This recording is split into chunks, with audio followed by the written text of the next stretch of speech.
दोस्तों, सबसे पहले मैं आप सभी को यह बता दूं कि यदि आप सभी को विलोपन विधि में थोड़ा-सा भी दिक्कत हो तो इस वीडियो को ध्यान से देखें, क्योंकि इस वीडियो को देखने के बाद आप सभी को प्रश्न को लेकर जितना भी डाउट रहेगा वह क्लियर हो जाएगा।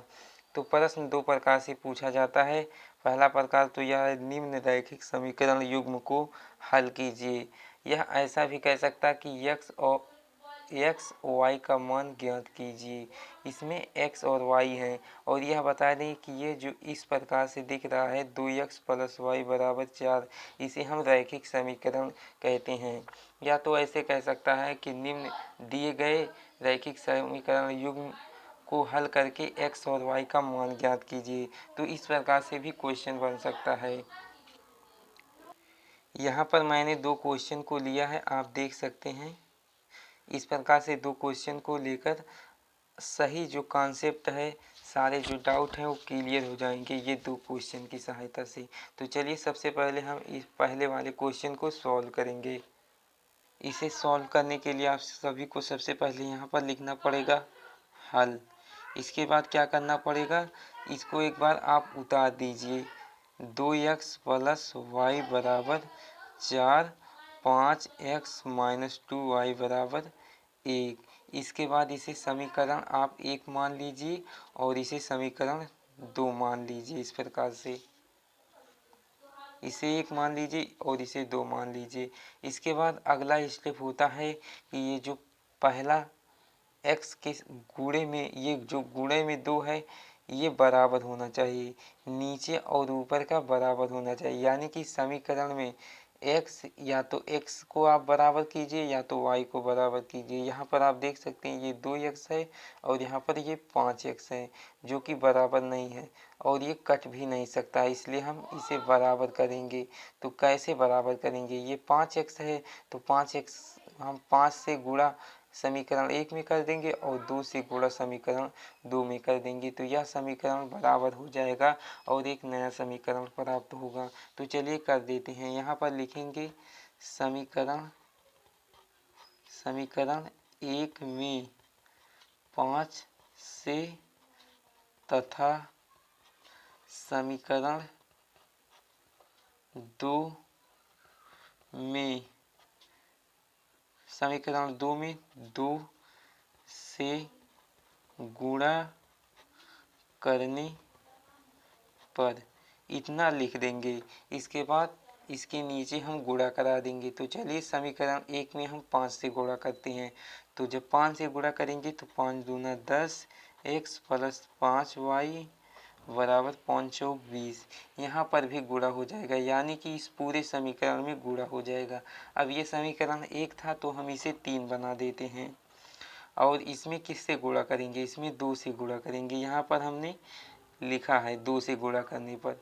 तो चलिए कर देते हैं। 2 पंचे 10x माइनस में 2 दूना 4y = 2 इक्के 2। इसे हम समीकरण 4 मान लेते हैं। इस प्रकार से जब इतना हो जाए इसके बाद आपको एक रेखा खींच देना है, इसके नीचे एक रेखा खींच देना है।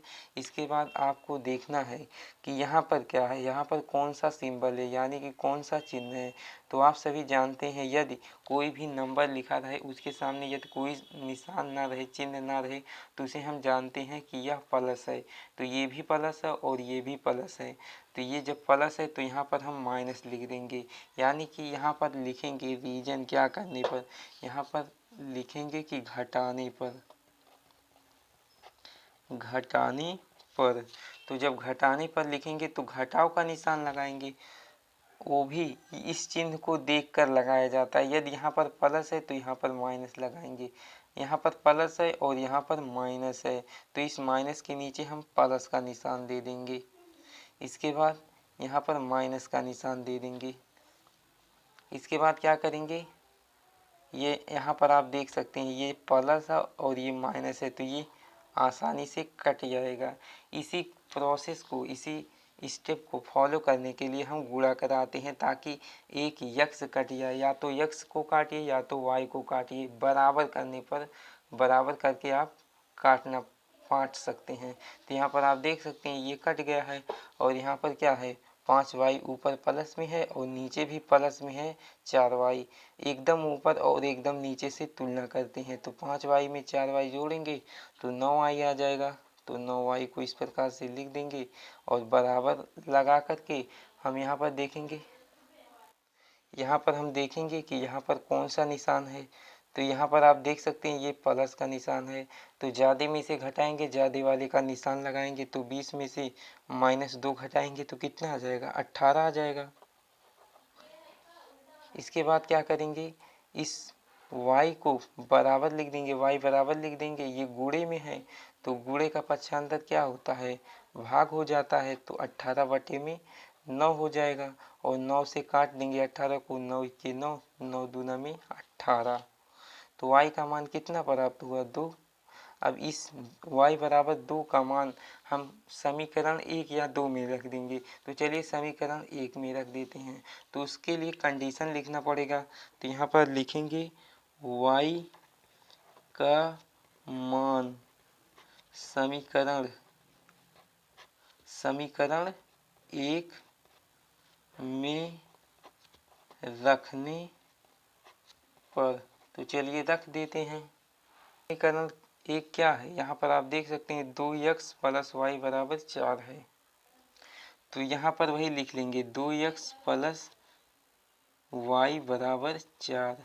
अब इसी में हम y के स्थान पे 2 को रख देंगे तो 2x प्लस 2 बराबर 4। 2x, ये देखो प्लस के यहाँ पर प्लस 2 है और बराबर है, तो बराबर के जब इस तरफ प्लस जाता है तो माइनस में हो जाता है। तो 4 - 2, तो 2x बराबर 2। ये गुणा है तो गुणे का पक्षांतर भाग होता है तो x बराबर 2 बटे में 2 कट जाएगा तो कितना आ जाएगा, 1 आ जाएगा। तो यहाँ पर टोटल मान कितने प्राप्त हुए, x का मान 1 आया है और y का मान 2। यही हमारा क्या है, राइट आंसर है। यही हमारा राइट आंसर है। तो इस प्रकार से आप विलोपन विधि को अच्छे से लगा सकते हैं, यानी कि सही कंसेप्ट पता करके एकदम सरल तरीके से लगा सकते हैं। तो चलिए।